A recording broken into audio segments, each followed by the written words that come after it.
میرے بھائیوں، دین کے دو حصے ہیں۔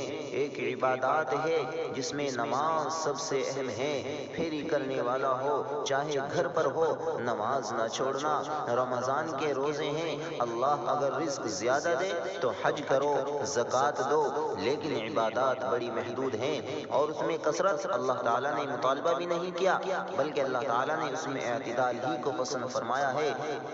ہمارے نبی لمبی لمبی نمازیں پڑھتے تھے تو اللہ تعالیٰ نے روک دیا اور کہا کہ ما انزلنا علیک القرآن لتشقى، میرے نبی میں نے قرآن تمہیں اس لیے نہیں دیا کہ تو لمبی لمبی نمازیں پڑھ کر تھک جائے، بلکہ کہا کہ درمیانہ درمیانہ چل۔ اللہ تعالیٰ نے تبلیغ میں زیادہ زور دکھایا تو اللہ تعالیٰ نے اس پر بھی کہا کہ فلا تذهب نفسك علیہم حسرات، اتنا غم نہ کیا کر کہ تو خود ہی ہلاک ہو جائے۔ میرے بھائیو، ایسا نہ کرو۔ عبادات محدود ہیں، اس میں اعتدال مطلوب ہے۔ سارا دن مصلی پر بیٹھنا یہ اللہ تعالیٰ نہیں دیکھنا چاہتا، بلکہ اللہ تعالیٰ یہ دیکھنا چاہتا ہے کہ تو باہر جاتا ہے کہ میں دیکھوں اب تو کیا کرتا ہے۔